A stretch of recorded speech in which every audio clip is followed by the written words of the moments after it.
He's Jeff King. I'm Andy Erickson. This is not another shooting show. We go to Lincoln, Nebraska. Woo. A story, no other story has been sent to me as many times as this one was. And it's not close. I was receiving links to this story over and over and over, but I kind of liked it later on because then I was getting new details as the story progressed. So never be afraid to send me a link to something you think we'll use on the show, and boy, we're going to use the shit out of this one. A 21-year-old Nebraska man was seriously injured when police say he accidentally shot himself while filming a video demonstration of how to use a gun he had just bought. According to police, a 21-year-old man bought a gun from Scheels and then had his girlfriend record him racking the firearm outside of the store. That's when he shot himself in the leg, hitting his femoral artery. First responders used a tourniquet on scene and he was taken to a nearby hospital. He's in critical but stable condition as of Thursday. So He was undergoing surgery, but was literally in the Scheels parking lot in Lincoln, bought himself a 9mm pistol, and is recording a video, and bang. Because he's an expert with his first pistol he's ever bought. Yeah. Yeah. And yeah, they, because I'm trying to find the Lincoln scanner, because they had, like, this dude lost 2 liters of blood. No, there was tourniquet was applied. CPR was done before he was taken to the hospital. Yep. So I don't know what his actual condition was, because one of the things that was shared on the Reddit actually said some codes and stuff, and then somebody commented like, "Oh, that means like they're doing CPR. That's not good." Yep. So yeah, it was a rough one. So when you buy your first new gun, don't film the video of you trying to tell your girlfriend how to use it in the parking lot while it's loaded. Yeah. No, I mean, cracks open the ammo right then and there and is like, here's how you load it. And here's bang. Yeah. Yeah. Not good. The quick synopsis is the Lincoln scanner said 20-year-old male accidentally shot himself in the leg, tourniquet applied, callers now reporting agonal breathing from a patient. Yeah. So that's not good. That was the thing. Advising that the patient has had 2 episodes of cardiac arrest. They have a pulse at this time. Let the hospital know. Category red trauma. Tourniquet applied. Bleeding appears controlled. Notifying that they had lost 2 liters of blood. 2 periods of PE. Crew I was reporting he has a pulse. They'll be there in 10 minutes. Yeah, he's very, very, very, very, very lucky to be alive. He hit his artery. This story made me think that I probably should carry my tourniquet in my car. No, I was just thinking the same thing. I need to have a tourniquet in the car all the time because, I don't think I'm going to go so far as to like strap one to a holster on my ankle for the rest of my life, like a proper sheepdog would. But I'm thinking like, what would John Correa say? Right. Well, he would leave it in his bedroom when he went out to go see what was going on naked. While he's Pooh Bearing it. Yeah. Anyway, we have a guest this week. I think this is our first 3-time guest, not counting Steven, because he's also fill-in. But the first 3-time guest, Manny from Manny Talks Shooting. Welcome back, dude. Woo. Well, thank you, Andy and Jeff. And take that, Luke Elwood. Ha. I beat you on here 3 times. Ha.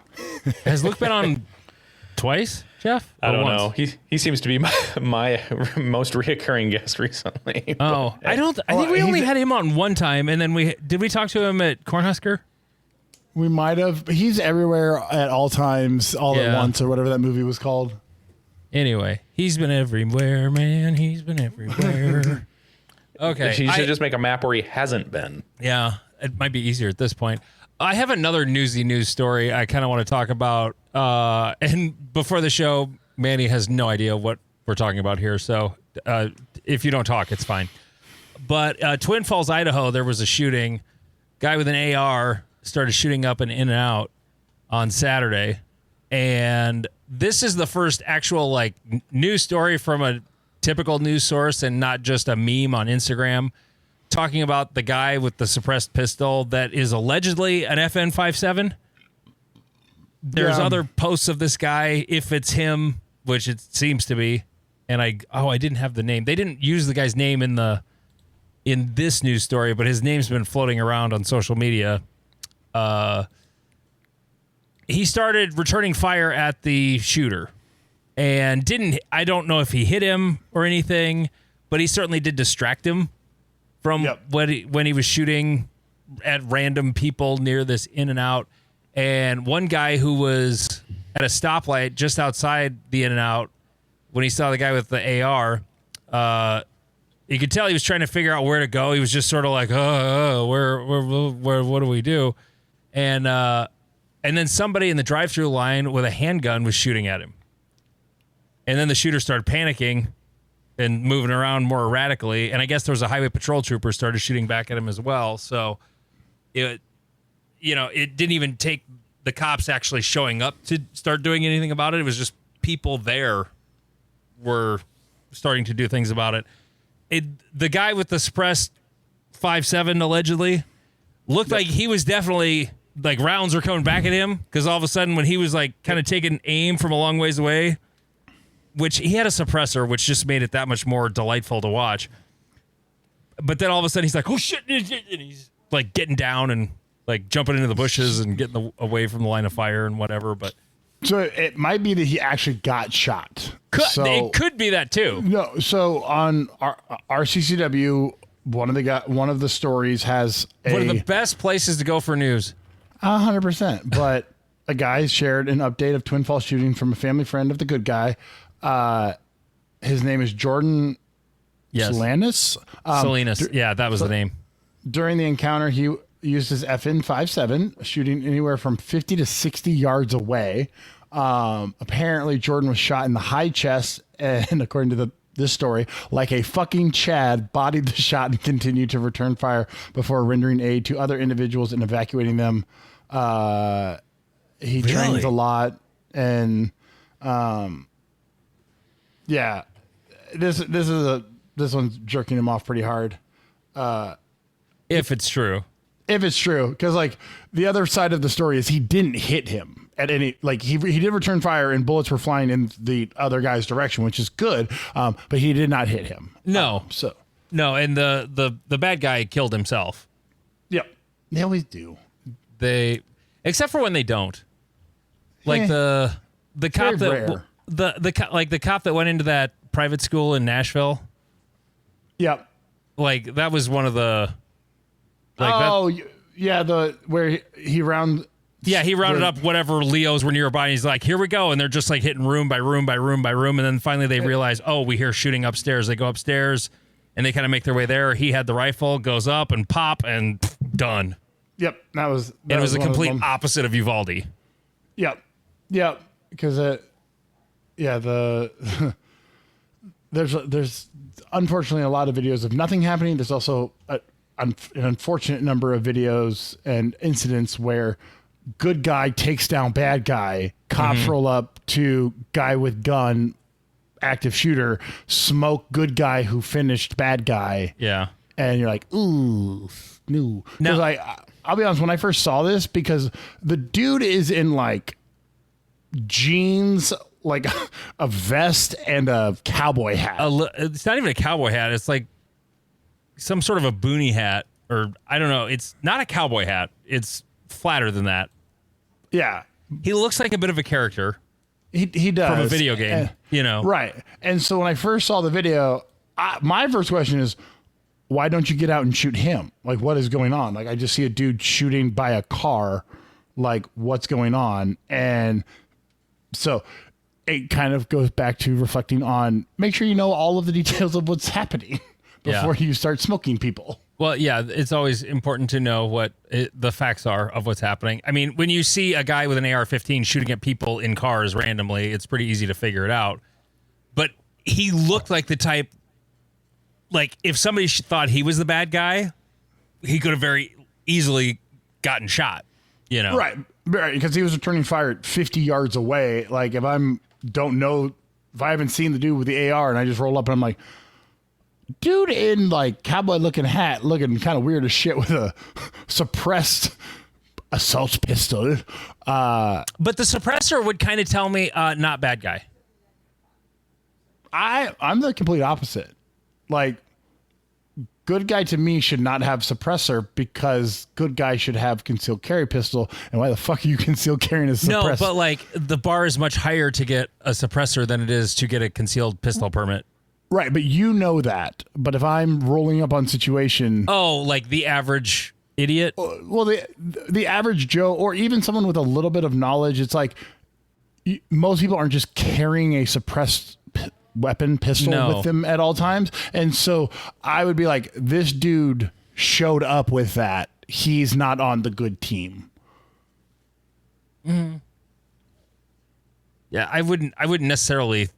I would not think dude with suppressed pistol, especially suppressed pistol. Like that's a toy, honestly. If we're being honest about all the suppressors one can have, that one is literally the least utilitarian. It's literally a fun giggle toy. Like I can pull the trigger and it doesn't make noise, you know, with subsonic ammo. But Yeah. anyway, no, it was interesting. It'll be interesting to see what happens. You know, what other facts come out in the next few days or whatever, and you know, was the guy hit in the chest or was he not? Whatever. We have a guest who has a great story for us about the area match that almost didn't happen. And I want to get to that because that was kind of the whole point of tonight. We just happen to have some news this week. But before we do that, patreon.com/notanothershootingshow. It's only $3.57 a month, and you get all of the second episode every single week. I've got a couple of Red 407 comps in stock. Go to notanothershootingshow.com, and you'll get the super cheap deal in your cart. Not Another Shooting Show on YouTube. Go like and subscribe. Some videos. r/NASS on Reddit. MW Activewear, the finest jerseys you can get for your match. Illinois section is coming up in 2 weeks in Havana, Illinois. Minnesota section is in 4 weeks in Forest Lake, Minnesota, at least as of this recording. And the Wisconsin Belt PCSL Championship is in a couple of months, September 26th, 27th in Wisconsin. So, Manny Talks Shooting, the guy who's here to tell us about how Area 5 almost didn't happen. Yeah, it's a long story and a lot of bullshit, but I'll break it down as best we can. Okay. If you got questions, stop me and we'll dive into it because it gets a little long. So I'll take you back 2 years. We've been hosting a major match. Well, first off, yeah, We're time traveling 2 years. Okay. 2 years ago. Well, first off, I am on the board. I am the club secretary, so this place is like slightly important to me, and I like it. I enjoy this club, so I'm on the secretary. I care enough. But for 2 years, we've been hosting the Michigan section, so 24 and 25, and we've had a couple of shooters request to camp on the range. Kind of normal. Of course, one of our staff decided I'm going to bring my 40-foot diesel Class A, diesel pusher onto the range, right?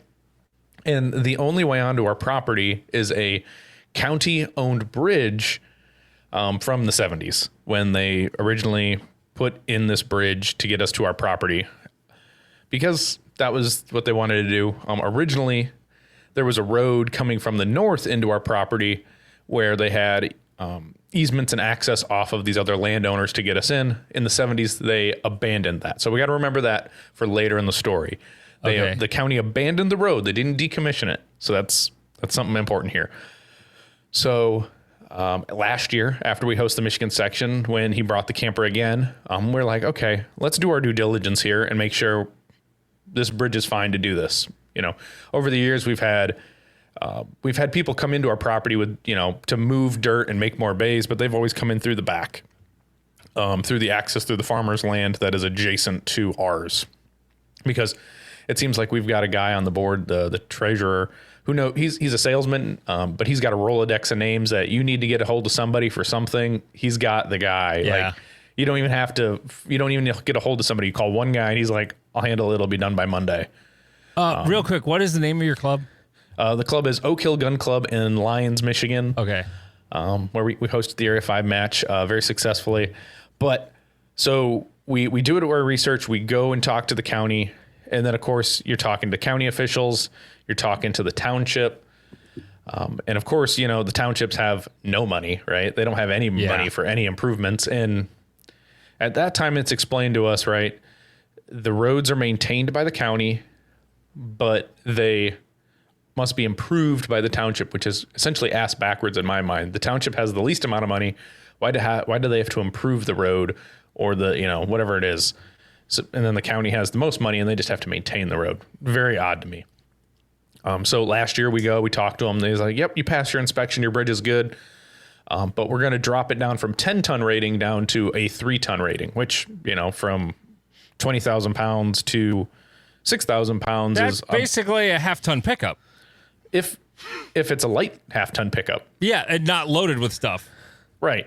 So you pretty much can't take anything over the bridge. I mean, mind you, we were letting regular pickups drive over it and be just like, hey, I mean, it is what it is. We got to get into our car. It's the only way into the property, because when they abandoned the road in the 70s, all that, you know, the road was gone. Trees have grown around it, brush, a cornfield kind of like invaded the space, and it just kind of got washed out too. So you really can't use that old road access unless you're taking a side-by-side through there. It's just, you can't take a pickup truck. You can't even get a car through there. Well, I wouldn't want to take a car. You'd get stuck. But the side-by-side seems reasonable. So we do our due diligence. They drop the rating on the bridge, and that's what we know. Going into probably December of last year. And then we have a meeting. We've had multiple. We go to their township meetings. We're going to the county meetings to see like, hey, what's going on? What can we do? We want to work with, you know, we want to work with the county and the township on this and be like, we want to be on the up and up. We want this. We need access into our property. We're not the only landowner that's landlocked without the bridge. There's a farming property that essentially the farmer can get to his land through another means, but in reality, it's a big pain in the ass for him. So he has to come over that bridge to get onto that portion of land. And then there's a guy with a hunting property that runs along the south side of the gun club. It's like 20 acres, 20 acres of land that he has to use the bridge to get to. It's impossible for him to get in otherwise because it's just overgrown with like trees and there's no access. So we're dealing with these and we're keeping all these landowners informed because we're the big push, because if we can't get to the club, we can't make money. The gun club won't survive. Right. I mean, that's right. The end of the day is got to keep the place open for members. You can't have a thing without a road to it. Right. So we're working with them and then they come up with different ideas. Obviously the townships, well, we don't want to put this road in because that's going to cost us a lot of money because we have to improve it. According to the county and the township, they're like, yeah, that's on the township to fix. And of course the guy on the township, you could never get a straight answer out of that guy anyway. We called him Mumbles because every time he talks, it's like Charlie Brown's mom talking. It was his teacher. The teacher. Yeah. And he tried to talk during our big board meeting, our big member meeting at the end of the year. And we got nowhere with that. Like everyone was like, he pretty much asked, well, what can you put towards all this? And I'm like, our tax dollars that we've paid since the 70s. Like, guys, like we've paid our taxes. This should not be a problem. This is not our responsibility. So do you have to pay property taxes? Right. Yep. We pay our property taxes. Sure. Okay. Yep. Yeah. So we're paying our property taxes. So then it goes a couple months. We don't hear anything. So then we find out the person who is really like in charge of what like this case or us in general got fired for multiple reasons that are kind of undisclosed to us. So the person got canned. So wait. Who was this? Not who this individual was, but what was their job to you? They were in the road commission, so like they were kind of like in charge of overseeing the roads and like some like clerical work and just being essentially the project leader. Okay, but this wasn't Mumbles. No, Mumbles is part of the township. Okay, so Mumbles, and so the person on the county side gets fired, right? And then we go months. That was probably in March. This person got fired, and then June or July, this new person starts. So mind you, Area 5 is at the end of July or like the fourth weekend of July. So this person starts in June. I think we have our July board meeting, which is the first Wednesday of the month. They come back out. She does a bridge inspection. She talks to us. Like, she's very positive about the whole interaction with us. She's been really pleasant to work with for the most part. So she comes out, she looks at it. She gives a bridge inspection, and I guess we failed this bridge inspection. But when they did the bridge inspection, she said nothing of it. She said it was look fine. Let me backtrack just a little bit. Last year, after Area 5, we had a bridge inspection, supposedly, and we passed with flying colors. Other than the fact that they dropped the weight, right? They just dropped it. Okay. So we passed. Should be no problem. 2 weeks before the match, we get notified that's pretty much like a couple days after she came out and visited with us, was super positive. The county shuts down our bridge. We get a phone call saying, hey, we're the county. We're coming to shut down the road right in front of this bridge. So you're not going to have access to your property. So you can't go in or out of your property. And we're like, so what? Yeah. So they shut it down. No legal notice, just a phone call, right? Okay. And this happened when? 2 Saturdays prior to let me look at the calendar. I think it was the 10th. Let me look. Yes. July the 10th. The weekend before the weekend of setup, which would have been our weekend to do a bunch of brush cleanup, make the range look nice, right? Before you actually start building the match. I want to interject here real quick. If that had happened at my club, or if I had been one of the guys on your board, I would have said, cool, but we're going to move your barricades and we're still going in there. We'll get to that. Okay. Well, isn't your range owned by your city? Well, the property is, yes. So you as the gun club rent the property from the city. Yeah. And it's also in city limits. Right. So, like, there's no county bullshit ever to deal with. It's strictly the city. Okay. So at least one person you have to deal with, not two entities, So, well, we still kind of have two entities when it comes to, like, city manager and then city council, but that's a whole other thing. But anyway. I keep forgetting the best part of the story. Okay, so this bridge runs over a little swampy area, right? Someone back in some time deemed that little swampy, non-stagnant area of water a trout stream. So even better, eagles involved. If you don't know eagle, oh God, it's a pain in the ass. So even options of redoing the bridge, the whole bridge, you couldn't put a culvert in. You couldn't disrupt any of the water because it's a trout stream. And as everyone says, in the trees. Yeah, and everyone says, yeah, maybe a trouser trout. Like it does. It looks like. I mean, I'm looking on here, and it kind of looks like a creek. Is it usually not a creek? No, the water is super low typically, and unless it rains a lot, there's hardly any water running through there. So it's more of a drainage than a creek. Right. It's more of a drainage. So that's the biggest. So that was a big kicker too, right? So of course, because if you wanted to redo the bridge, it'd be like, okay, can we redo the bridge? Well, we got to get Eagle involved and then engineers. So on the 10th, they closed down our bridge. So we as sneak individuals, we found a way into access into our property. Mind you, we didn't take any vehicles over there, but we made ways into the range to do our prep. How did you get in there? We walked our happy asses. So the dumbest thing is they put a barrier in front. They didn't dump any dirt or anything. They just put a road closed sign in front of our bridge. Oh, so the fucker over. Well, we played nice, right? So we had to play a little nice because yeah, I know. Because we don't want them to. They needed us to work with them. So we played nice on the 10th. So they closed us. So we were able to get work in. We built the match, right? So luckily, the treasurer, Doug, and the VP of the club, the co-match director of Area 5, Chris, my good friend, every day. Chris was a ball of nerves for 2 fucking whole weeks. Like, even through the whole match, he was absolutely stressed out because he just had how much he had to deal with. Now, he lives a half hour from the range. I live an hour from the range. And I can't necessarily, and he took probably for the whole week before the match, he took off. And the whole week that we were dealing with bridge issues, he took off like the whole week too. So his job is much more flexible for him to take time off work, even though he works as like in a deal at a car dealership.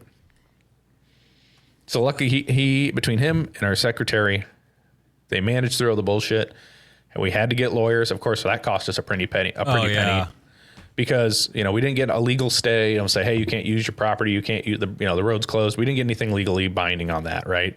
So we're like, okay. So we got a lawyer. Luckily, a couple of our members own a construction company, and they were willing to work with us and get us into our land because, I mean, you think about the implications of not having the match, right? As any good person would, you'd have to refund their money. Yeah, and you already spent most of it. Some of it. I mean, because we're not super cheap, but we don't spend money on dumb shit for the match, right? I mean, you're an older established club. Like you didn't it didn't double your bank account. You didn't build by walls opening the match. and buy new steel. You were putting on the match you've put on before. Right. Well, we did have to build new walls, which was kind of cool. The director at large actually sent us a stipend to actually help building us new walls, which was kind of cool. Didn't expect that. So there's a couple implications on that. So, if you had to cancel the match, you're out at least the 80,000 that you took in, right? That's gone. Plus we'll say what we already put out was, we'll say 20 grand. So we'd be down, we'd lose out a bunch of money. And those are just rough numbers because I don't have the actual spreadsheet in front of me of we're going to use targets regardless, right? Like targets and paint, stuff that you didn't use for the match, you can use later. Targets don't go bad unless raccoons get into the barn and then eat the boxes. Ask me how I know about that. Jesus. Luckily, it was only like 3 boxes of USPSA targets. So it was like, okay. And that was like earlier this year, before we improved our target barn. So anyway, to start blasting. Woodchucks do get annihilated out there when no one's around. So you got out there. You were said a construction company helped you get there. All right. So a construction company, Davis Construction, we want to thank Heather and her team. They fronted the money to rebuild a bridge topper. Essentially, is what this is. They moved the footing, they put a bridge on top of the bridge. So they didn't change the upright vertical structure other than they put more support around it, with crane mats and other things, because I didn't see all the pictures. So essentially they built around the existing upright structure of the bridge, because essentially it was a big cap. So 2 concrete slabs vertically and a top cap on top of those, if that makes sense, within a railing. That's what they built on over the existing bridge? So that was the original bridge. Then they built around the vertical uprights. They dug around them, built more structure up, and then they put H-beams, or essentially I-beams that have been welded together. They put that on top of the old structure, along with steel sheets, super thick steel sheets on top of there. Welded those together and put new railings up on top of the existing bridge. But it spans farther now. So the load distribution is farther, and it's not actually although it's sitting on top of the flat of the bridge, it's not supported by the old structure of the bridge. So wow, that was very nice of them. That was about at least $100,000. Holy shit! Were they members of the club? Were they invested in the club too in some way? Right. Yep. I believe Heather's a member. If not, she's going to be a fucking life member at this point. But we host 2 trap teams, high school trap teams. Oh, sure. St. Pat's and Portland, which that's the closest town to us is Portland, and then St. Pat's is a Catholic school. So the trap team is coached, at least the Portland trap team, I believe, is coached by Doug, the secretary, and they're out there. And then St. Pat's is out there too, and their coach is a member there as well. So. And Heather's children were on the trap team. So this place is important to them and their memories, right? Yep. So between her dealing with county lawyers, Spicer, if you've heard of Spicer, they're contracted by everybody, it seems like, for I don't know what purposes. That is. I'm in South Dakota, not Michigan. Well, I guess they're national too. Anyway, they're the engineers who are contracted at least out by the state, right? Or the county and all that shit. So her team And our lawyer and my Chris and Doug, round robin on phones. There was probably 4 times since the 10th. We're like, we just got to cancel. We got to punt. We can't, nothing's happening. The Friday before setup, we were at 3:00.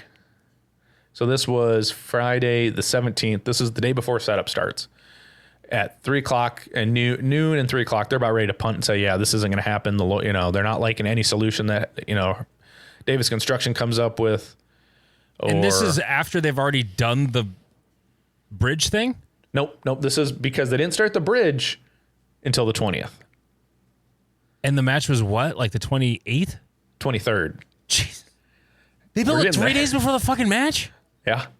Oh my God. Dude, exactly. This is why my buddy Chris was so stressed out. Like it was a nervous wreck. So on that Friday the 17th, they got it all finalized. They're good. The plans were locked in. Davis Construction said we're going to start on Monday, and we're going to hopefully have it done Tuesday. So I talk to Chris every day. It seems like, and it's like, so we go out there, we're able to traverse, we get over there, we build the match over the weekend. And we have to have everything done. There's no coming in on Monday or Tuesday to button anything. Match has got to be built on the ground all those 2 days. You just can't get in because they're literally the only access point is the bridge point, and you can't get over. And it's going to be closed for a couple of days while they're doing this thing. Right. So we say they give us a call Tuesday night saying, hey, we're not going to be done until about noon on Wednesday. And we're like, we have to be in on Wednesday. Like you got to be able to let us get in because we have to hang targets on Wednesday. Like, that's the last thing you do. You never hang targets multiple days, super days before the match because you're just asking for trouble. So we hang targets on Wednesday. We hang the banners on Wednesday. They let us in about 12:30, a little late. We had like a caravan of vehicles waiting to get across. And then they finished up welding the plates after we were all in there. So thanks to Davis Construction, we got in. The match was not canceled, but we were chattering our teeth until that bridge was done. So what happened with the lawyers and whatnot? Like, what was the debate over to whether or not they were going to let this contractor just like, hey, we're going to pay for it. We're going to cover it. We just need to do it. Like, what was the argument over? Because the county owns the road and the bridge. So essentially is the county didn't want any liability for the work that was any of the bridge now or the work that was done. Right. So if anything comes up, it comes back, I believe, on the construction company or possibly the gun club. That's my theory on that. And they didn't like any of the original engineering solutions. So they're like going round and round on it. So luckily our lawyer did just good work. I mean, it wasn't cheap. It was like, I don't know, probably $400 an hour on whatever he was dealing with. You know what I mean? It's like, oh yeah. Yeah. So we're going to try to find us a lawyer and get one on retainer for all of our legal needs. But okay. Why was it all of a sudden they decided on this certain day that we're going to close the bridge?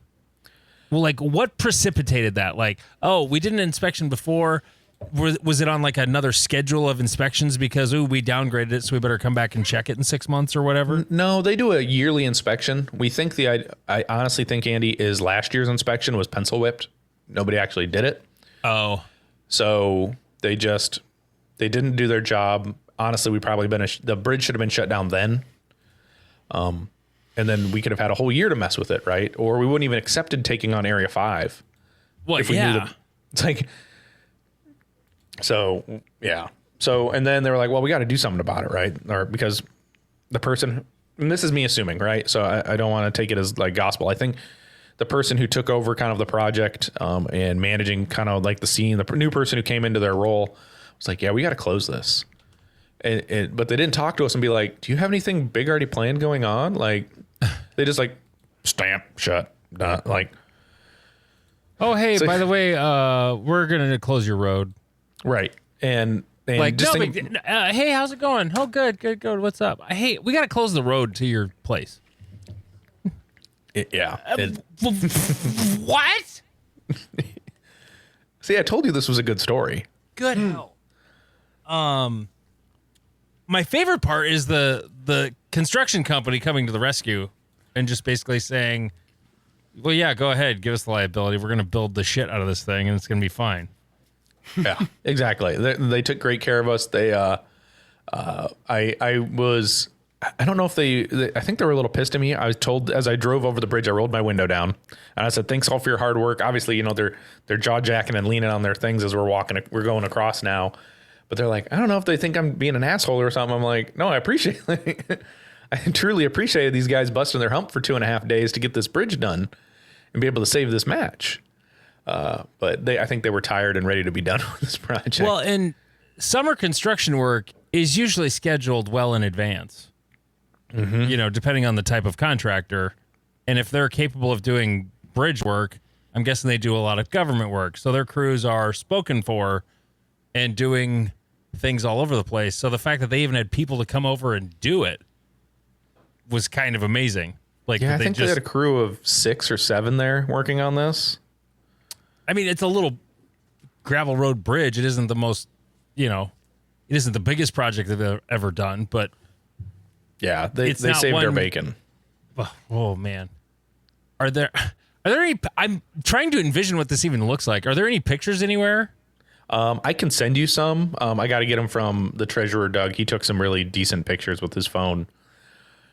Because I was just like, I kept asking, like, what are they doing? What are they build? How are they building this? And no one's like, I don't fucking know, until they actually put it on the ground.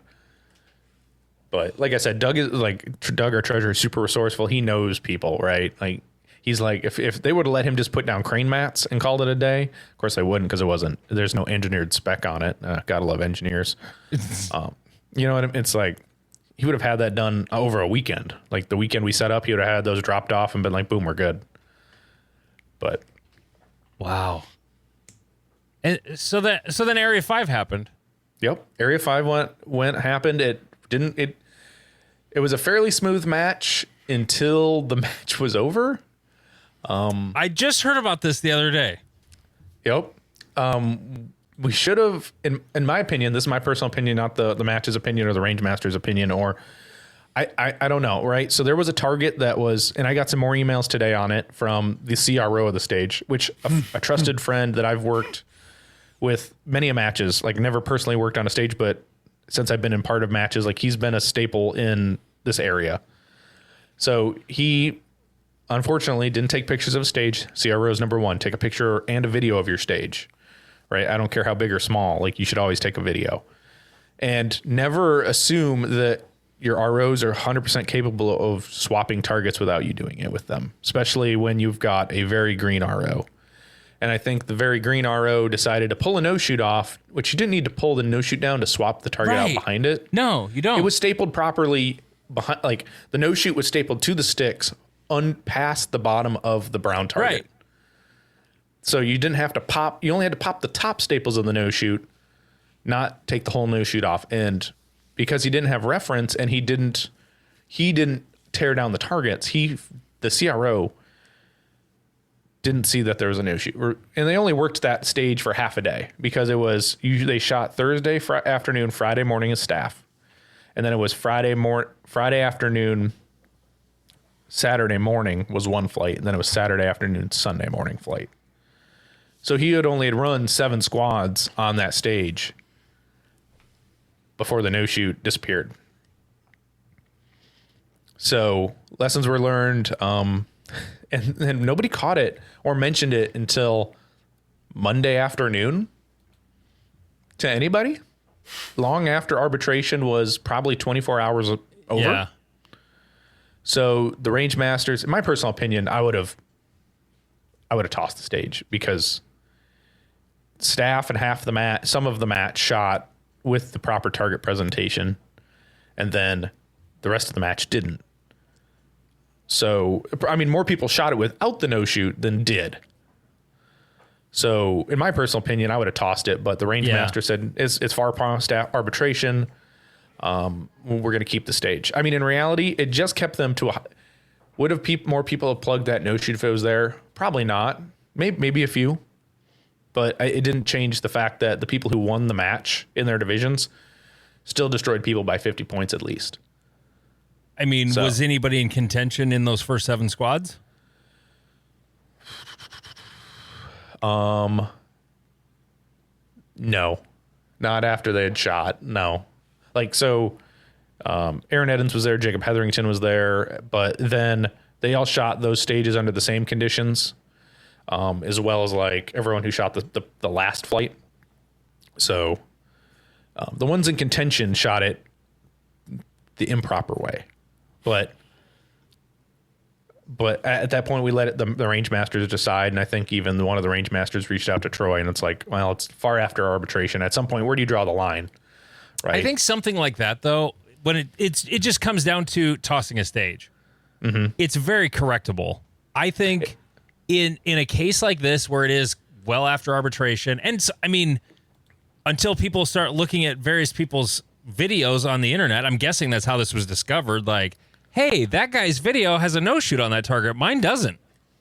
Right. Is Exactly. Basically And how this was discovered. Like nobody pointed out to me until Tuesday afternoon.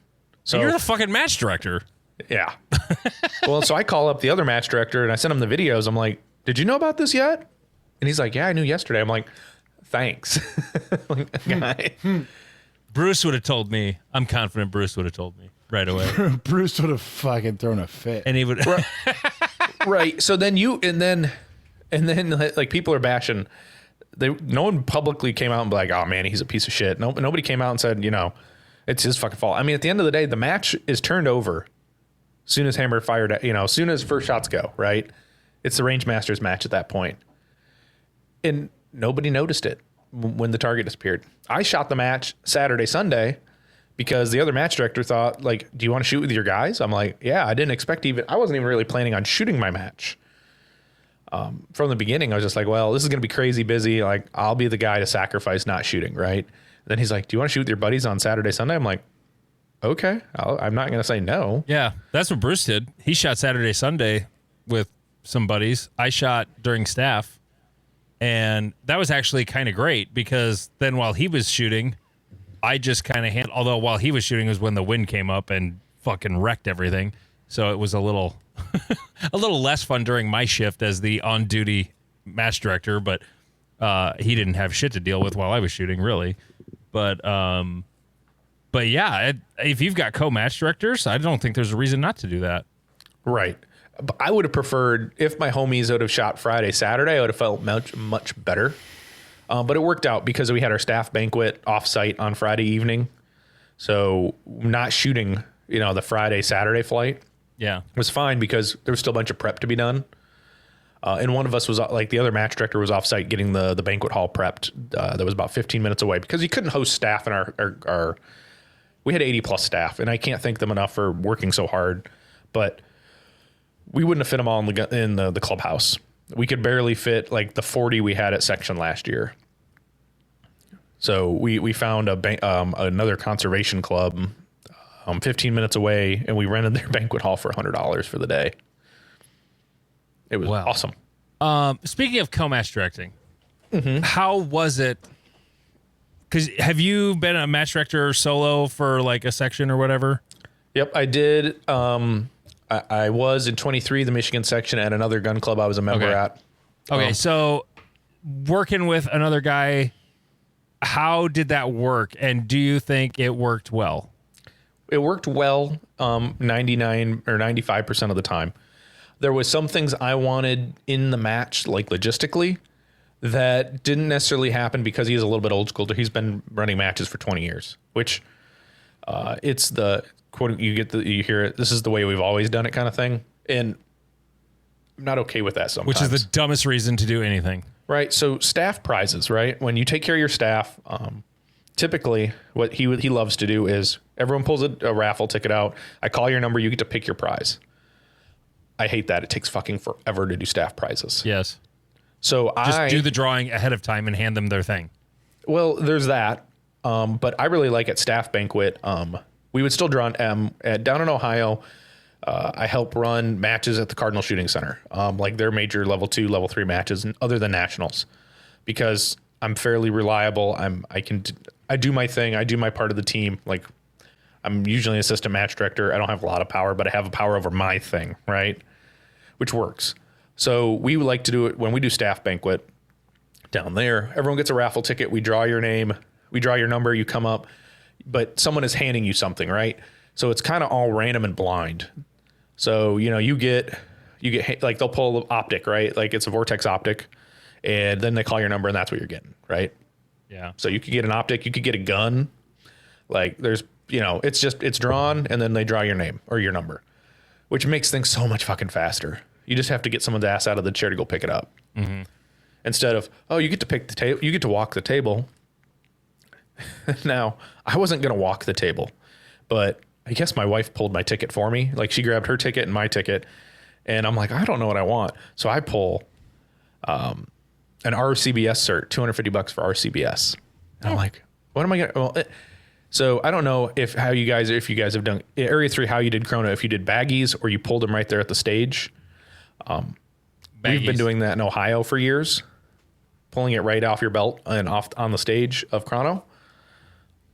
So I got myself a little single stage press and a bullet collet puller to pull bullets at home because I said, fuck that hammer thing. Yeah. They I'm break like, too. Yeah. Well, and then you got powder all over your gun room, on your floor, and it's just a fucking mess. So I was like, all right, I got this bullet collet puller that I'm going to use at home because not that I make bad ammo, but when you do, it's so much nicer just to throw it up in the die, crank it over, pull it down, and you got it. I have both, actually. I have the collet puller for when I have to do a lot, and I have the hammer for when I need to do one.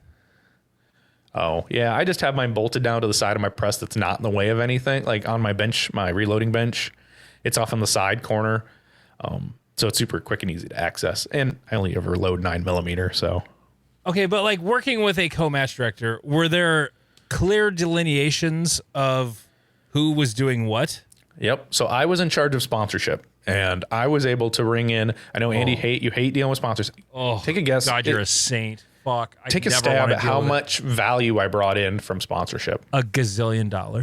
$32. No, I'd do a terrible bad job. Let's say $64,000 in sponsorship. The fuck? In $64,000 worth of sponsorship dollars came in. Now, how much of it was coupons? Not a lot of it. There was only coupons are. I was not in charge of prizes for Area 3. I will never allow a coupon ever again. You have to be able to buy something with it. So, yep, I think there was only one company that did that. And I thought it was okay because it was ammo and it was a reasonable amount off the ammo. So it was like you're getting like a case for half off. So which wasn't a bad coupon. But okay, what? I mean, so like, how about a free half case?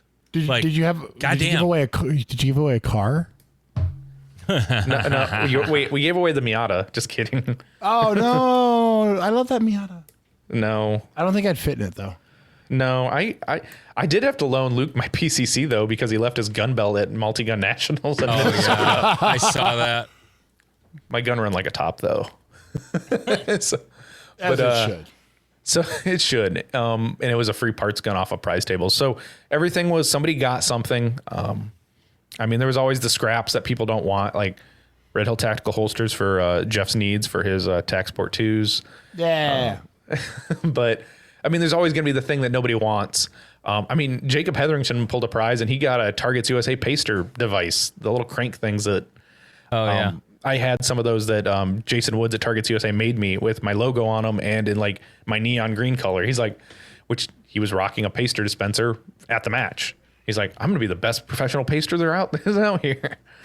So, I mean, so things you didn't think people would take, they took, right? The biggest pain in the ass I will say this out loud every time. Shane Coley and Glock.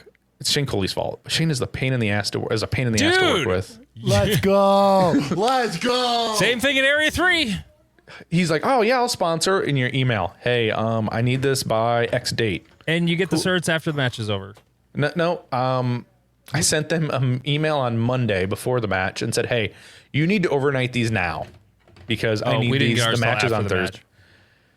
So what do you do with those? Do you just give them to Brucey to give them to somebody there? A lot of the staff was in Rapid, so he gave them away to staff. Okay, so that's fair. I mean, what else could you do at that point? I think there were some out of town people. I think there was a guy from my club that got one too. Like he included all staff in the drawing for those. Hook a homie up. You weren't staff. I don't care. He did the money shot. Oh, you were staff. I sort of was. Kind of. I wasn't really, but kind of. Yeah, I existed in the space. Yeah. No, I just don't. I would rather just go buy stuff. Now, for an area match, it's big enough. I doubt I'll ever run an area match again. But if I did, I would still.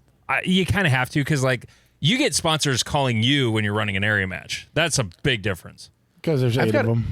Well, and I've got a big list of like returning sponsors from matches I've dealt with, and that I've kept great relationships up with these companies. There's only a couple that I put on my I'm not emailing you backlist because you are a pain in the ass. How many of them are non-gun related? Oh, they all are gun related. I have not found a way, a proper way to get these I guess that's not true. This Area 5, we had a local vendor company that, of course, the secretary knows. They donated it's like a giant portable trailer that's an ice room. So it held all of our ice. It held like all of our like stuff that needed to be cold that we couldn't keep inside the clubhouse freezer and fridge. It was regulated. It was great. I mean, they use it all the time. They're friends of us. So that they sponsored that. They brought that in. I mean, that was, I guess, kind of a sponsorship, but it's not like we benefited from it. I mean, the match really should have been presented by, instead of S3 Range Carts or Chile Custom Gunworks, it should have been Davis Construction, for fuck's sake. I was like, no, you had $160,000 worth of sponsorship. Yeah, no shit. But I have not found good ways to entice non-shooting companies into it. I don't know if it's just how we present it. And some people think that we don't ask enough. Like, I had a conversation with a shooter who was kind of upset that there wasn't a goodie bag, like a welcome bag, right? We did random prizes for shooters throughout the match. We drew names off the squads, and like most everybody got something. Yep. But he was like, well, I mean, I just shot the tactical games, and I'm like, the tactical games is different because it's a athletic competition that just happens to be shooting a pistol or rifle. Yes, it's not a shooting sport. Right, because they got like Under Armour and shit like that. Right. And I'm totally, and I had to explain to them, it's like, it's just how this is marketed. Like, you can't put this on TV and people make sense of it. Like, there's nothing that, like, tactical games, it's a raw time thing, and then you might have to score some targets, right? It's all athletic. Now, they might ask for a shit ton more money. Like, area matches, I don't know what everyone else's sponsorship package looks like, but I'm asking a couple grand from some of these companies to be X level of sponsor. I can't be too, and that's the one thing my co-match director was adamant about. It's like, what's the ROI for them? Other than, we promote them during the match, after the match, prior to the match with social media. What do they really get out of this? It's not like they're getting absolute return to sales. No, but I will say this, though. I am more likely to buy shit from companies that do sponsor matches, than I am companies who don't. I agree. Yeah. Unless it's something I just, absolutely can't beat the deal or whatever. But so you mentioned that you did random prizes to everyone in the squads and da-da. Did any of the GMs that won complain to you? No, not at all. Oh, okay. I see that go around the whole like betting pool thing that McLaren, like Isaac's doing. Yeah. And it's at least in Area 3 and a certain Army marksmanship guy always seem to complain that, why are we giving these prizes out to everybody? What about like match performance bonuses or something? See, and that person I talked to multiple times during the event, and he had no problems when we gave prizes to his squad. So he just posts about it on the fucking internet all the time. Well, and I had people last year ask me, it's like, well, how do we, like McLaren, when he was like, why isn't the area matches doing like cash payouts? I'm like, well, he still thought that the area directors, for the most part, ran the match still. After Leif hand that match over to us, like, it's our match, right? Yep. Leif has nothing in it, like, or our area director. So it's not like they really have much say of how the match goes other than if they want to be part of it. Like Andy ran it as a co-match director with Bruce. Like, so he had a big say in it. Now, is there better ways to spend the money could you do a cash pool? Yes, there's money in the budget probably to do cash pools at most of these matches that are well established. But is it good return on investment when you could rather pay for a staff banquet, the hotel, or, you know, whatever you got to reimburse the staff, or other things that need to happen? Like you had awesome pit latrine toilets, paid by the state, you know, in South Dakota. We had to bring in porta shitters. Like, oh, we had to bring in those too out there. And I like after Rushmore, I said this to Bruce. I was like, the one thing there must be more of out here during a major match is more porta potties. Well, there's Every like bay. one every other bay. I'm like, that's one every 100 fucking yards.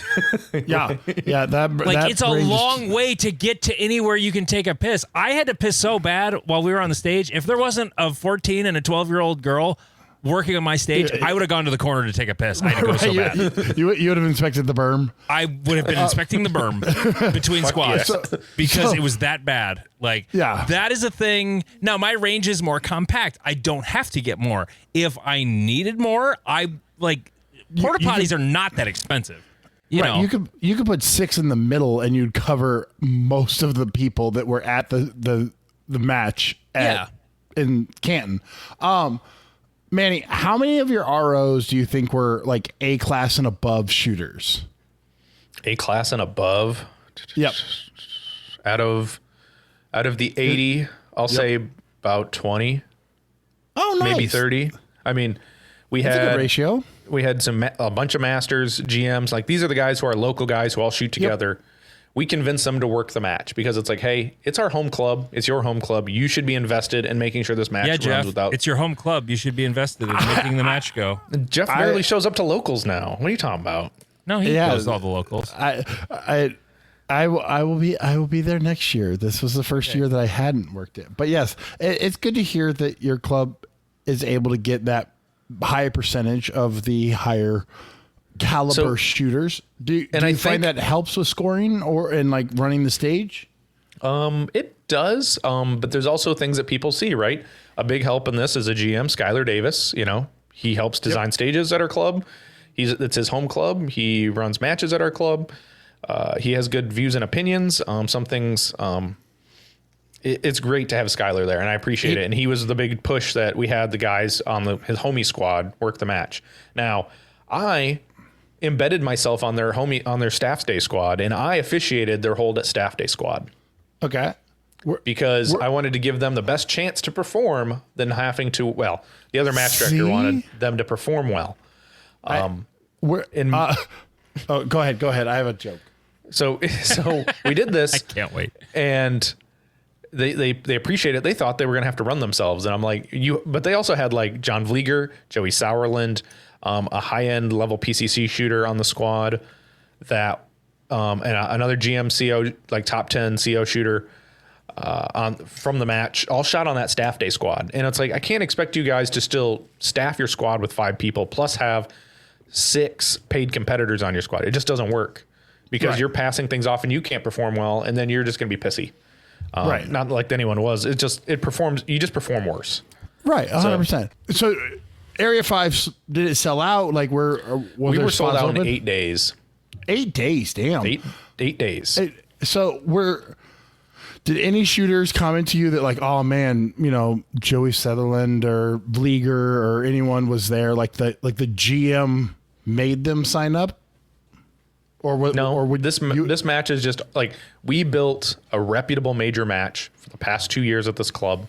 We took the Michigan section, we built it up, we made it great. We sold those matches out. Well, we sold the second one out last year, and then we just took that reputation and said, hey, we're running Area 5. Expect a good, hard, technical match. I'd say a little technical, but it got really some of the targets were really dickish, and that was my fault because I did not hang a fucking single target because I had other shit. So and I defended this the whole match. I'm like, I hung no targets. Don't blame me. What? But so with our rep, we built it up. People signed up. 8 days we were sold out. We worked through a 75-person wait list that we shut down after, a week of it being open because we didn't want anyone to have false hopes. We probably had a 200-person wait list for the match because Practice Score doesn't show you how many people are on the fucking wait list. No, they don't even show you a wait list. They just show you the 5 people who are waitlisted, and otherwise you have to hunt and peck for them. We need to have Owen's buddy on. Anyways, so if you had a substantial wait list, I mean, this is the businessman side of me. What prevents you from putting another day in there? The assumption other that than staff, the bridge. Well, the staff signed up for, this is what we were put out on the match. We were going to shoot Thursday, Friday. They already, when they approved to work the match, that's what they approved. And we're not ones to go back and be like, we're going to add another day. I think this year, and we only limited ourselves to 11-man squads this year. I'm hoping we go to 12-man squads. You get another 28 people in the match base.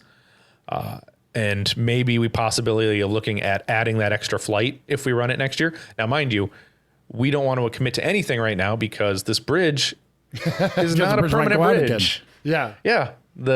So now we're going to deal with the county and see what's going on. What do we need to work with? Is this going to be our bridge? So there was talks about, someone was spewing some stuff about, well, maybe they'll do an assessment on the land and the bridge and then sell it to you. I'm like, that'd be, or give it to you. I mean, if they're just going to not take care of it, then just give it to us and then we'll pay to take care of it. Right. It'll be ours to maintain our problem. Right. Yeah. And then if we have to deal with honestly, Eagle, that'd we be deal the with best. That would be the best thing you could have happen. Right. For sure. So if we run the match next year, we're going to give it about a month or so and see. We've already got a plan lined up. If we don't host it, we've already got another club lined up that they'll in the state that'll run it, that wants to run a level 3 match. So we'll still be involved, but we won't be in charge of it. But if the match happens at the club, we're looking at adding the Thursday, Friday flight being a main match flight, and then staff shoot Wednesday, Thursday. I love the 2 half-day format, especially for 14 stages.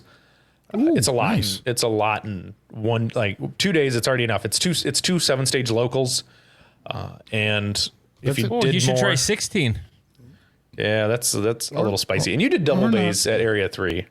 Well, yeah. I mean, wait. Let me ask you this: what was the smallest round count stage? 12. And how many under 20 did you have? 5. Oh, so you did have some shorter ones. We had so let me say 20 or less. We had about 5. They're all like 19, 18. No, there was 2 20-round stages, 2 12-round stages, an 18-round stage. Shit, maybe there was even a 16-round stage too. You need to learn the short courses. So we had a short course, a 12-round short course with 2 47-yard mini poppers. Oh fuck! Jesus fucking Christ! Bleeger shot one down in 1.5 seconds off the draw. Oh, so one of the best shooters in the world shot one down in 1.5 seconds. Holy shit! Yeah. Well, it was more funny because Sauerland shot before him, and Sauerland shot it down in one shot, roughly a little about the same time. John was going to enter in on paper. There was a close burner 7-yard paper, a 12-yard paper, and then shot the steel. And Joey's like, no, I'm going to back out on these 2 paper and then get to this middle position where you got to drive by one target about 18 yards away, and then shoot the rest of the array, which included an open paper at 10, a 47-yard mini, and then a about 18 to 20-yard open paper across bay. Jesus Christ! And that was there was only 2 stages that had that was the longest stage of the match. The staff even had a golf cart to go reset the poppers. Yes. And there was a freaking track around the bay. I've thought about getting an extra golf cart for Great Plains for our long bay.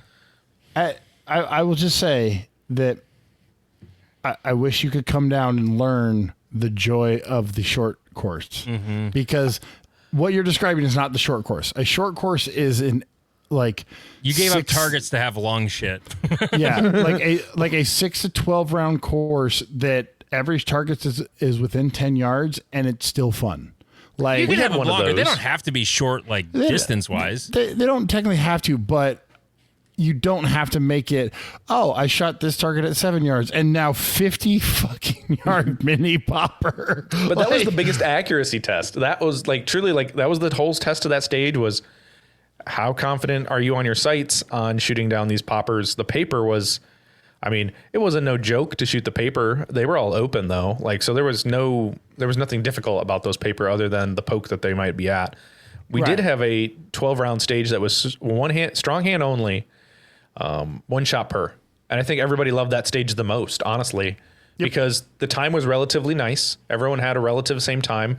It was about how many makeup shots you wasted on time to put alphas on target. And these targets ranged from like 3 to maybe 10 yards because there was a couple cross base shots that you had to take. Yeah. That sounds like a fun stage. It was a fun stage. Other than the guy who got procedurals, I don't know if it was Steven or his buddy Nick. It was he shot Nick. It was Nick. He shot freestyle.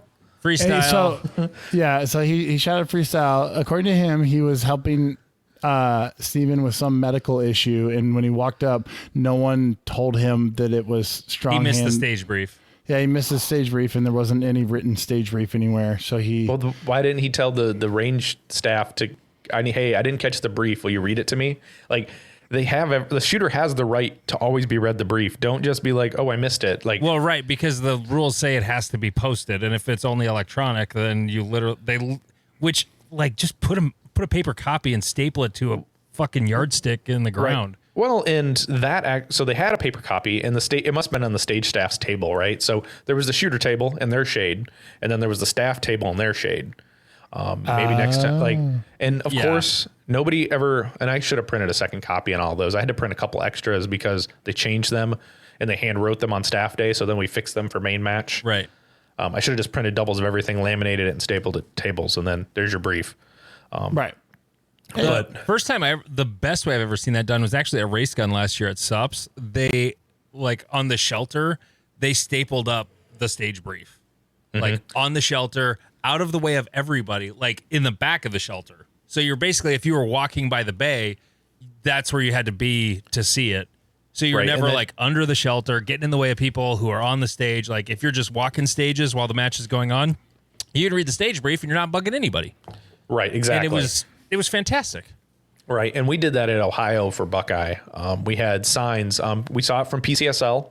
They had these awesome signs where target width wide, about 3 feet tall.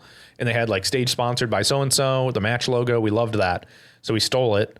And then we put the WSBs on those. So you weren't involved in the you could just read it, move on and walk the stage if you wanted, if no one was there. So I agree. It's a genius thing. I would say it's almost a best practice. Something so that, and then the problem is with WSBs is you can't be, they're not, which I hate when you got to put them in the match book or whatever. It's like, they're always going to change by the time the match happens, or you change your intent of the stage. There was a stage area. You have to completely undo the stage because the bay was renovated and now it's too soggy to run in. So you have to do a stand and shoot like we did last year. Well, speaking of that, we put these new carports. One of the expenses, we bought new carports for the 3 new bays that we put in. We put in 4 bays, but 3 of them got new shelters, and they decided to put the shelter about a shelter width too far into the bay.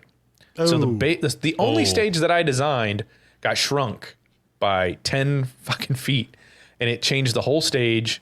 And I was like, damn it. So this stage, like, that had a little bit of, it had some more pokes. It wasn't super hosey. I mean, it had hosing sections and parts that you just go bop, bop, with a bit, and then you shoot a big ass popper ding and you leave on another piece of paper, like you burn it. But there was supposed to be 10 yard, 12 yard targets. So you had to take a little bit more carefully. And I lost that because the shelter was too far in the bay. And I'm like, well, I told the guys building it, I'm like, just make it fucking fit within relativity to what I wanted. Yeah. I lost the one thing I really wanted, and there was a port in the stage. So I kind of lost that, but yeah. When it comes to the stage briefs in the matchbook though, I heard enough bitching at, I heard it at Rushmore because it changed on a couple of stages. I heard it at Great Plains because a start position was different or something. Everybody gets this matchbook and they think it's like, oh, well, this is what the engineers will build on the bays, and this is exactly how it will be. No, God damn it. It's never been that way. I'm pretty much done putting stage briefs into the matchbook. You're going to get a fucking picture because I'm just tired of well, that's not what I said in the matchbook. Yeah. Oh, I hated that. Here's a little bit of truth for everybody. When we send in the stages to NROI on the Form C and they come out approved, there is absolutely no check that we actually build those stages. None. Right. There's nothing holding you accountable. Is the stage look okay on paper to Troy, Jody, or Kevin? That's pretty much it. And I could send them stages from 2021 Great Plains next year, and they'd never fucking know. Exactly. And I could build all new ones and not deal with any of it. Now, I put in the matchbook for this year, I put stage name, how many rounds, how many targets, how many steel. That's all I put. And everyone's like, when are you going to publish the WSBs? I'm like, I ignored every one of those questions and be like, you have a matchbook with a picture. I think you could try to figure it out a little bit, guys, because there's start markers on the ground. There's hand markers on stages. Yeah, and everybody's afraid to do prone or anything remotely athletic, so it's fine. I will challenge you to an athletic match if you would like. It's going to be real fucking fun. No, I'm just must deadlift 315 pounds and a hex That's bar. a little different than going prone. Yeah. Like, we can all lay down, Jeff. We can't all lift 350 pounds. Hey, as long as you make the prone position 6 foot or 7 foot, then I will agree with you. Actually, it has to be 8 foot. If you make it fucking 5'4", like it was at fucking Great Plains, I think that was the first Cornhusker. Where that or a Great Plains when it was still in Omaha. When it was in Omaha, where I had to fucking try to go under a wall within the smallest of the steel challenge boxes. And so I was kneeling while having my gun tipped at 90 degrees. So that never should have been allowed, though. That was ridiculous. I'm a little bitter, just like slightly, sort of, completely bitter. It wasn't. Well, I think I remember that. It wasn't prone. It was a crouching position. Well, yeah, as long as you're not 6'9". Correct. One question I had for you, Manny, before I go on my random tangent, because alcohol is fun. What makes your match feel like a major versus a big local? So our normal local, we're getting about 70 people. I'll say that. So it's not a super small local. We've built our rep and everyone comes to our match now. What made it more than a local to us and the feel of the match was there was no filler stages, right? Everything had a test. Everything had a kind of a purpose within what we wanted in the match, right? So we didn't have any standard stages, which I still think that is a true test, even though some people will disagree on me that a stand and shoot standards test doesn't belong in our sport anymore. Just because they're more athletic people. I agree with you that stand and shoot is still a test. So this is kind of my bias. What outside of the stages makes it feel like I'm at a major? Because me and Andy shot nationals in 2021 production, and to me it felt like I was at 3 locals with 6 stages each, and I was like, this is kind of boring. Like, this is not, I don't feel like I'm at like the Super Bowl of my sport. Right. I would say it felt more than a local, is that I had all of my people come up to me from across the country, said hi to me, thanked me for putting on the match. People that you don't see other than when you go to nationals or a big level match. That made it feel more like a local, but in reality, it depends on how you feel on this too, right? Because it could always feel like a local, right, no matter where you go. Because there's never a big pomp and circumstance, right? Other than it, because you do so much, you can only have so much, depending on what your constraints are on the range, the bays, the staff you have. We had photographers, like we had 2 roaming photographers. We had other people doing their own videography and photography. I had more people sending me emails, say, hey, I took pictures of the match, send them out to the shooters. I'm like, okay, cool. That I never planned for. I had like 2 people that we had for staff that we like, oh, we have enough staff. So they're videographers and, photographers. We'll just have them take photos. Right. We made sure we had plenty of water on the bays. Our staff got popsicles during the hot days because it's middle of summer. If you're having a major, go buy probably the preferred ones, the electrolyte popsicles you can get on Amazon. Those are fantastic. Or just go get a jumbo popsicle pack from like BJ's or Sam's Club, Costco, wherever, to keep those staff hydrated and cool for the most part. It got pretty steamy during the match, so we take good care of our staff. Shooters don't really observe it because we haven't really planned on that growth, but staff get a bunch of snacks brought to them besides the bottles of water that are in the coolers on every bay. And please don't put your nasty sweat towel in my cooler. I hate when people do that, but the amenities for the staff were nice. Oh, probably you, Jeff. I don't know. Maybe not. Maybe go fuck yourself. Hey, the Butt fans were glorious, though. I heard them buzzing around the range like nonstop. I had one, and I was like, I don't know why I didn't have one of these sooner. Yeah, they're fantastic. People just having Vietnam flashbacks. Like, why is there so many trapper blades going? Yes. You just got to be careful about the direction and how you hang it. Okay, because you can, if you have the proper one, it's like the So Cool on Amazon. It's got clips on both sides, so you can either blow it up or blow it down. I'm a big fan of blowing air down your crack. It's glorious. It is so cooling. It like gives me, especially when it starts, it's like chills. Like, oh wow, there's air moving in places where there's lots of moisture and no air moving. This is awesome.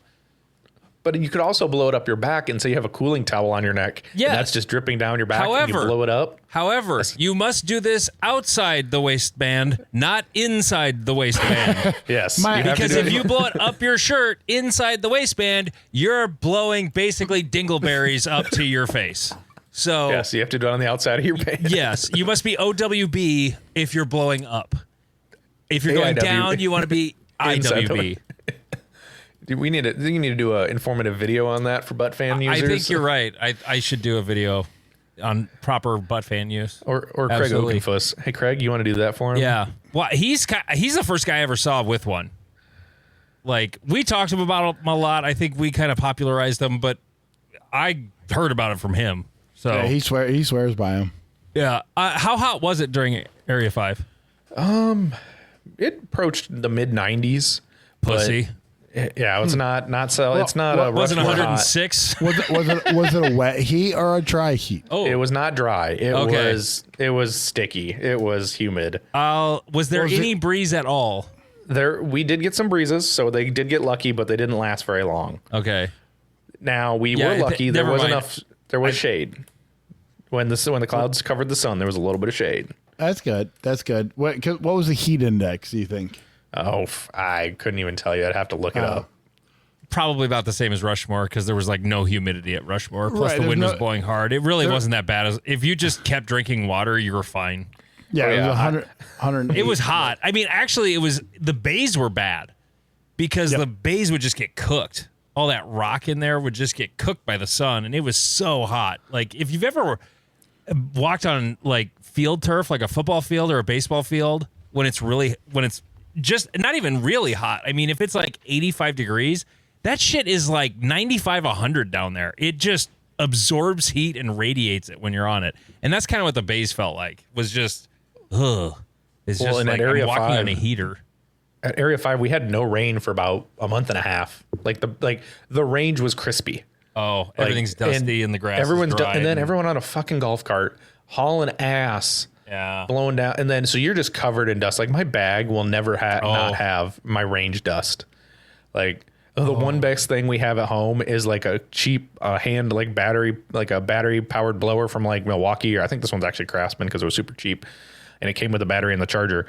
I've just been every day. I just take something out of my range bag and just blow it off with the big blower and just like, can I get any more dust out of here? That's the same with the range out in Rapid City because it's a gravel road. And by late summer, it doesn't, like, all of the rain out there comes before the 4th of July. And after the 4th of July, it doesn't rain a hell of a lot. And the 2 major matches I've been to out there, you're covered in gravel dust from just the cars going up and down the road. And there's just until they pave it or oil it or something. It's just going to be, yeah. My windows on my truck when I was helping them set up did not go down. I made that mistake at Area 3. Like the inside of my truck, I had to detail my truck. There was dust everywhere. And I'm not like Mr. Neat guy with my truck. It was that bad. Like it was a coat of dust on everything. It was terrible. But so yeah, Manny, I have a fun one for you since you're the first triple threat that we have had. What's a controversial question that you could ask each of us? So one for Andy, one for me. Like a question you're like, ooh, I'm going to make them answer this. Ooh, you're really throwing me on the spot, Jeff. But that, I guess, a controversial question is for you. Why aren't you as cool as Lane or Steven and come shoot other matches outside of your area? So that's an easy answer because I would not call it controversial. Because your boy. Well, while I'm answering it, you think of another one because I'll gladly answer another one. Because your boy's been balling way outside his budget, and he is trying to get caught up on all of the commitments he has already made, and so after that, there's definitely a possibility, especially if Steven lets me know he's going on these adventures. I know I'm annoying, but I'm hoping that our adventure to Texas for the Eric Rafael class will teach him that I can be fun. Thanks for the invite, fucker.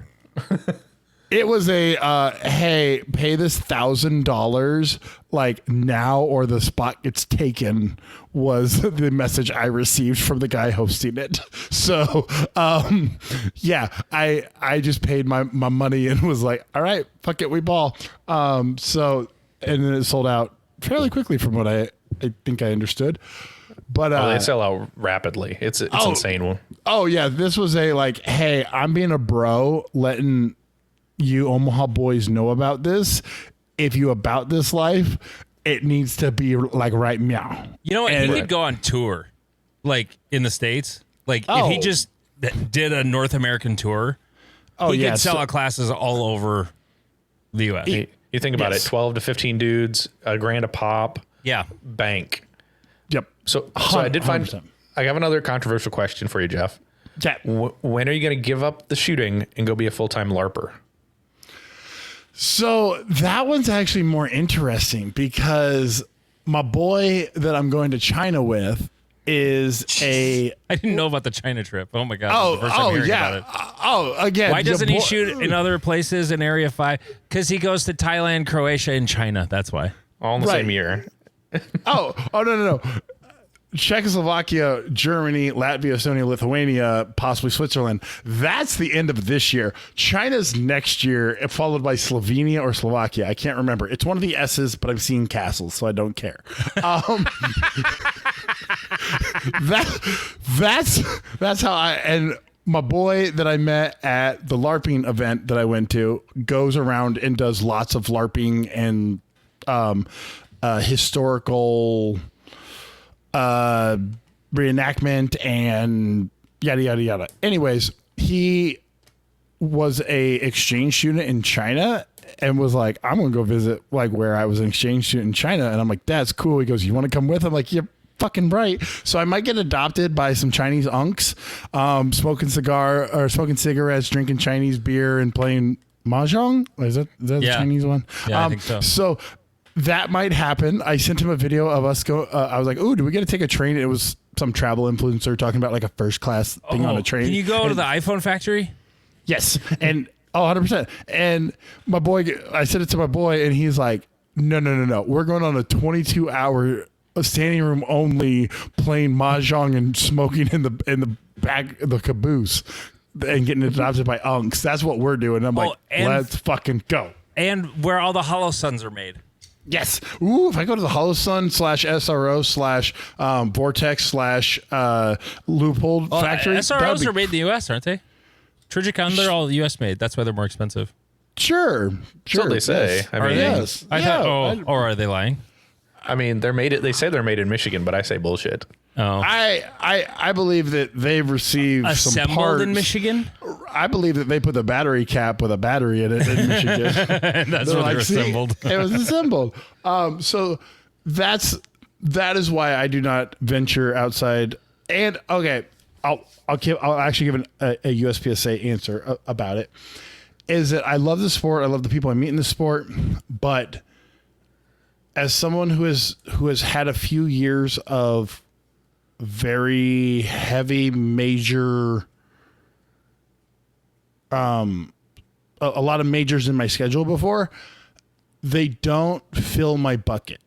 They tend to empty the bucket. So one year I shot Florida Open with two of my buddies from Iowa, and by Iowa section, one had quit and the other one was working Iowa, and he looked at me and he went, I really don't want to be shooting anymore. And I said, this is my last match of the year. I'm very glad to be done. So if there are specific matches that are like, this is going to be epic, I could be down, but your boy be traveling a little too much and needs to be very specific about what he chooses now. Well, you never know. Next year at the Cardinal Shooting Center, if you haven't seen the Cardinal Cup, maybe you'll qualify for ELO. You never know, Jeff. You are one of the most masters we know, because even when you suck, you still perform at a master level, which is bullshit. Except for today. Did he even shoot today? I looked at the scores from ENPS. It wasn't. That'll be in the Patreon episode. If you ever get there tonight. Right. Well, and then I have to go to Ohio. Ugh. Come back to Texas. It's not the same since you went away. Did you see Bowling for Soup was singing on a plane? Fuck yeah, dude! They are probably my favorite band. I love those guys, dude. And you know what? I wish Andy got mistaken for Jarrett way more than John Correa. Yes. I mean, but Andy's not that fat. I met Jarrett before he was fat. He was one of the coolest rock stars I ever met when I was working in radio. They actually did. It was really cool. They were playing a concert at the Mitchell Corn Palace in 2005. It was basically one of these deals where, or was it 2000? No, it was 2005 because it was when Katrina happened. They booked the show before, like that album blew up. So like they already had the booking, so they were playing there. And then they had a friend who lived in Sioux Falls, just a guy who played in bands who happened to know them for some reason. I don't know why. And then they did a fundraiser concert at the sports bar in a small town just outside Sioux Falls called Tea, like the drink tea. Mm-hmm. And so then they did another concert the next day. Just they set up their PA and did it like in the volleyball pit at the sports bar and raised a bunch of money to donate to Katrina. And the funniest part, my favorite story of that whole thing was people were kind of pissed leaving the show at the Corn Palace because they're like, I didn't hear the bitch song. Why the fuck didn't they play the bitch song? Which the bitch song was a song that was, it was on one of their earlier albums before they were getting a lot of radio play, but a radio station here, the rock station in town, played it. And so people knew it here, and they're like, this is bullshit. So then somebody let them know, hey, people love the bitch song here. You guys should play the bitch song. And then they played the bitch song, and it was great. But yeah, no, I love Bowling for Soup. They're fucking great. Okay, so Manny, what's your controversial question for Andy? Ooh, controversial question for Andy. I would show my ass if I was an area director at the inaugural USPSA report to the membership happening, well, as this drops today, Wednesday. Oh, yeah, or Wednesday the 5th at 8 o'clock Eastern. Yeah, silly Eastern time. But I guess that's a good question. What would Andy call out on the board right now? I have paid no attention. I have no idea. I mean, it seems like they've gone. I don't know. They've the old discipline committee. They've been doing some work, I guess. If you look at the minutes, seems like people are getting banned left and right nowadays. When I was chairing the discipline committee, it was just building up. I mean, there was a name I heard on a podcast recently. I don't even remember which podcast I was listening to, or maybe it was a video. Might have been a YouTube or an Instagram video. But, I mean, the first report of that was on my watch. So, some of them take a while. because sometimes then there's this thing that's more urgent and important or more obvious, and it can be dealt with more easily. Plus, it also depends on like the guys who are doing the investigations. It takes a lot of time, and you don't want to burn them out because there's only so many of them. And I don't know how many more Billy's added since he took it over, and then I left. But yeah, I'm all for smoking cheaters.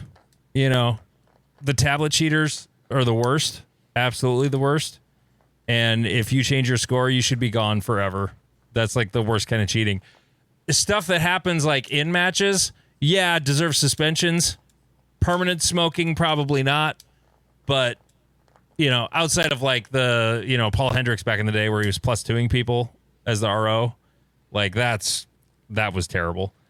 But, you know, like the stuff people have gotten for, like, one of the last ones I voted on when I was an AD was a guy who was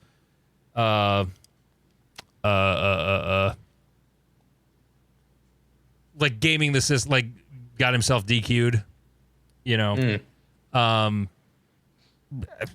Like, yeah, a suspension, not smoked forever, you know. Oh yeah, the DQ to not get your classifier counter on you now. Yeah. So, no,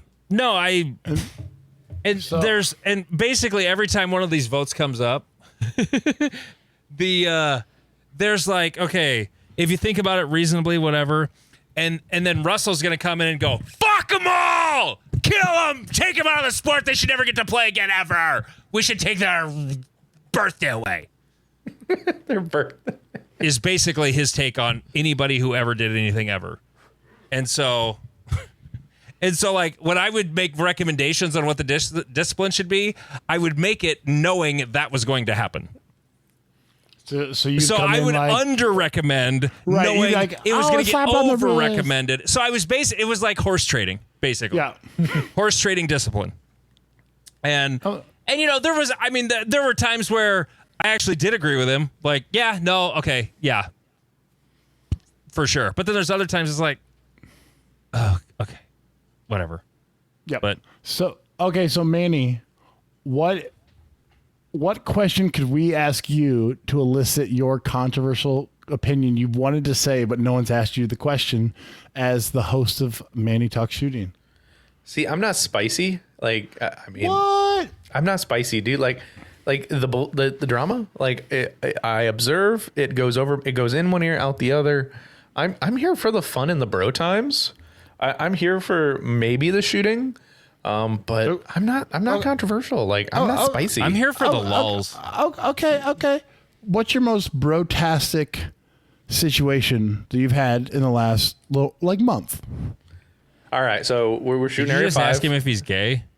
No, well, I mean, you never know. Hey, When $20 is $20. Only on Tuesdays and Thursdays. So, Manny, tell us about your brotasticness. So the brotasticness was, I guess this is a pretty good story from Area 5. So we went out to dinner with Colin Maxim, his buddy Thomas from Minnesota, my buddy Chris Galnett, and our buddy Neil. My buddy Patches, his wife Saritha. Was this all open shooters? No, what this Thomas was? shot a Was it a bunch? PCC. Oh, okay. Thomas shot a PCC. They're not all scum. Okay. One of them's gay. A little bit. So we went to this restaurant downtown after shooting one day.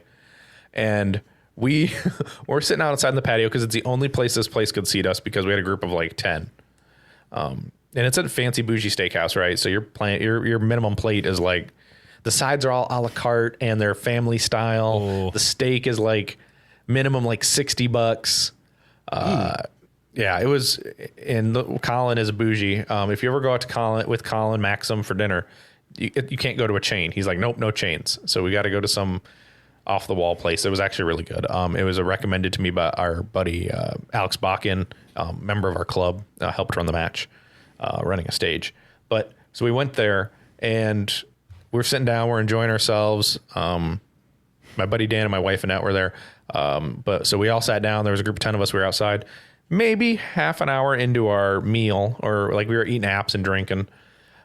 This very wigged out, high individual who smelled like fecal matter, no shirt. His boxers were up, but his pants were down to his knees. He put on a suit jacket, like somebody found in some like either thrift store or some trash can or something. And mind you, we're downtown Lansing, so we could see the Capitol building from where we were sitting out on the sidewalk on the patio. So he's looking fly as fuck. Yep. And he smelled horrible. And he walked in, busted in. He was in there for about a good 20 minutes. And we're like, what the fuck was that? And then, 20 minutes goes by. Lady cop rolls in. She drags him out of the building. And she was really nice to him. I thought she would have been more of a hard ass. But, he's like, nope, we got to leave. And you can't go back. And then literally 2 seconds later, she's like, nope, you can't go back in there. He's holding the door. He opens it. She cuffs him. She walks him away. And we're like, as soon as he, let me back it up. But as soon as he went in there, I'm like, and who's got a gun on them? Like, cause I didn't have I didn't have a carry piece. I'm like, does anyone got fucking strapped? I mean, luckily somebody's like, yeah, we got a couple guns at the table. I'm like, okay. Cause I didn't have anything. I didn't take my carry gun to the range. Right. That's how I roll. If I'm with USPSA shooters, I assume all y'all are strapped. Like I'll throw hands, but I don't need a fucking gun.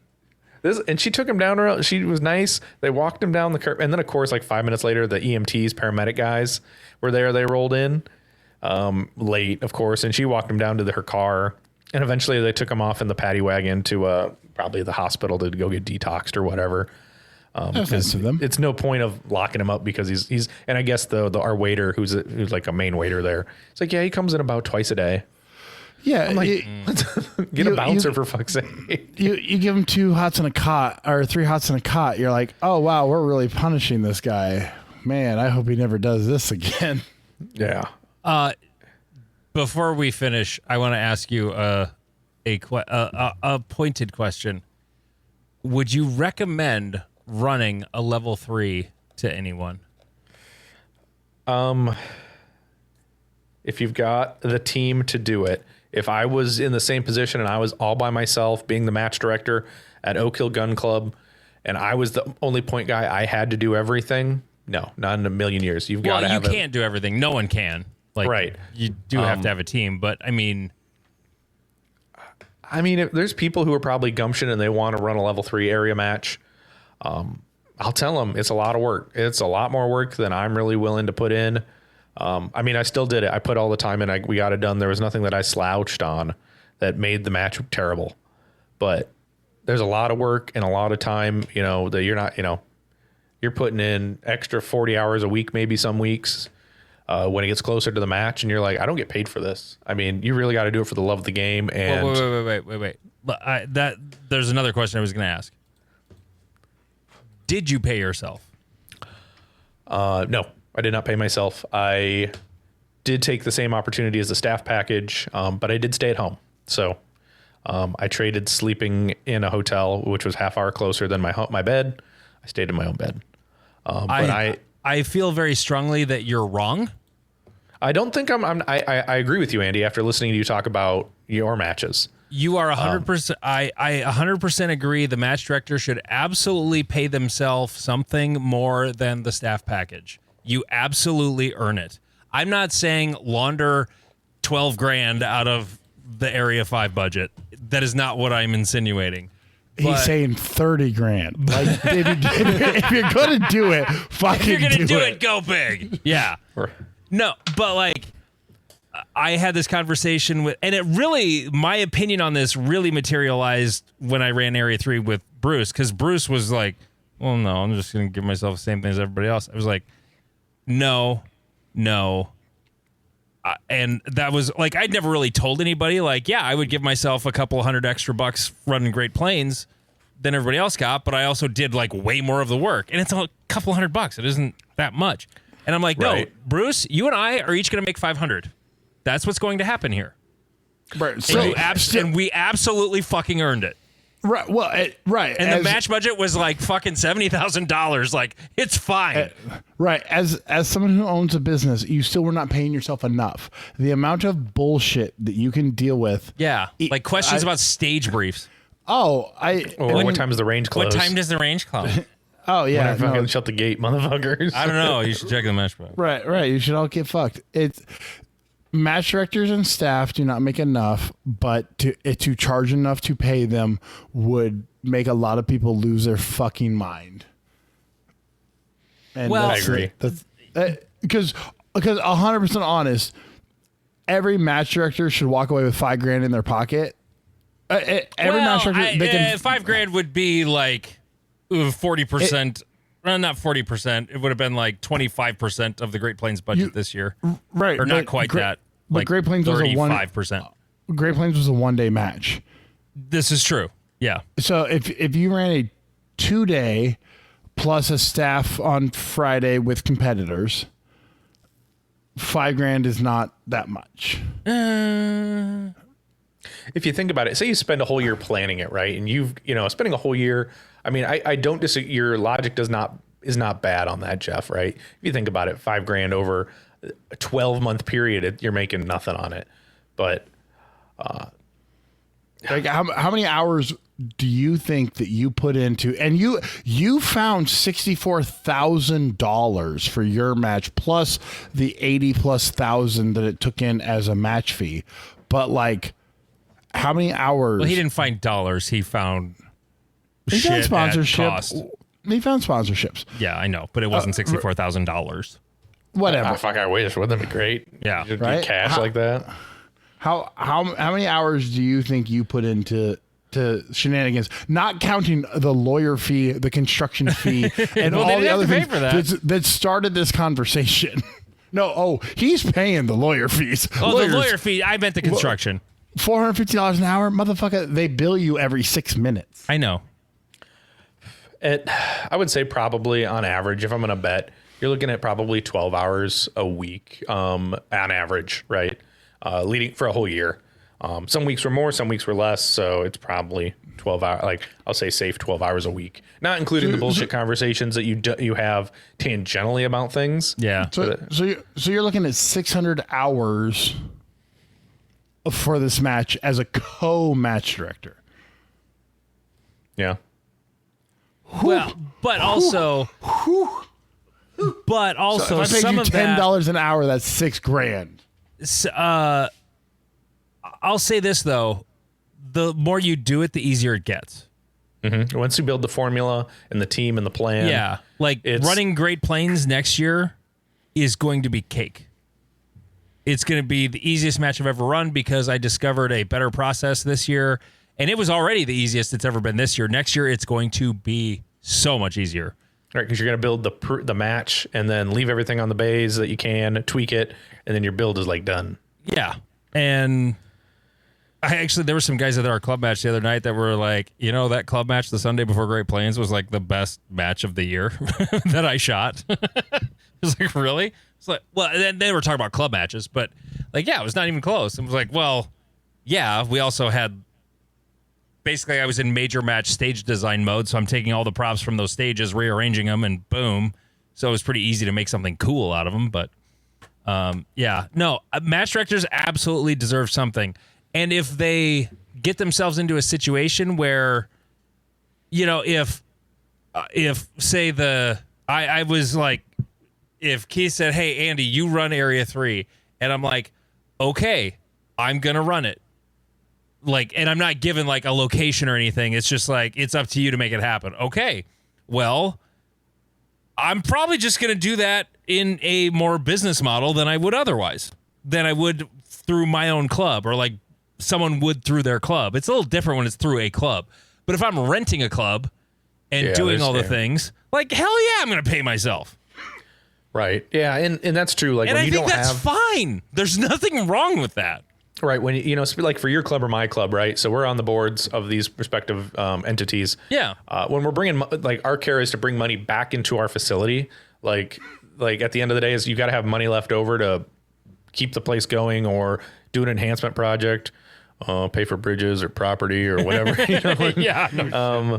There's a plenty of things, right? But when you're renting the range and you expect certain amenities once you rent the range, right, for X amount of dollars or per shooter pay fee, right? Yeah. Like, I expect porta potties to be taken care of, golf carts to be taken care of, some form of, agreed upon contract. And then that's what that range should provide, right?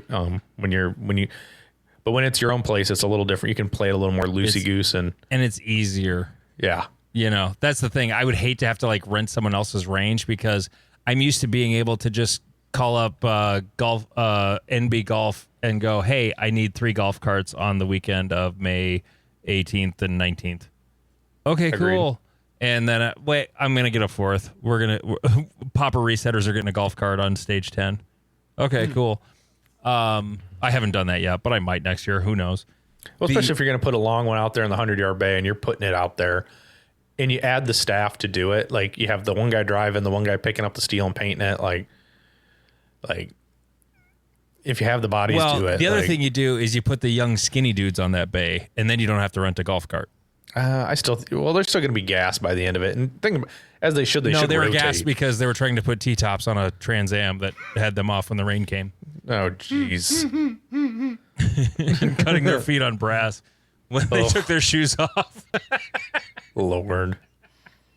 Anyway, Chrome is starting to freak out. I got to stop recording here before I lose the recording. So, Manny, that was a fantastic story. I'm so glad you reached out and said, hey, you want a good story for the show? And I was like, hell yeah.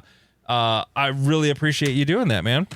Hey, no problem. It was better to put it on your show than me rambling on by myself on my own. So I was like, it'll work. That was kind of what I figured. It's like, oh, he didn't want to just like talk too many nonstop by himself. ums and bullshit. just has one of us on. Hey, don't talk. Yeah. I'm just going to talk this whole time. Then that way Andy gets to edit all that. Guess what? I don't edit any of that. But you assume people think podcasters edit shit. You guys are like crazy. Like nobody edits this shit. I edit when Steven says absolutely fucking crazy things about homicide. I don't know what you're talking about. And when Jeff says motherfucker too many times. And then there's a message for motherfucker. Jeff. Yeah. Well, of course, there's that. Jeff, can I address this to Jeff? I mean, Jeff was already, he had primed the pump before this episode for the Patreon episode. We might have a drunk episode. We'll see. There you go. I just haven't had any beer with my Buffalo Trace yet. Anyway, thank you so much, Manny. He is Jeff King. I'm Andy Erickson. This is Not Another Shooting Show.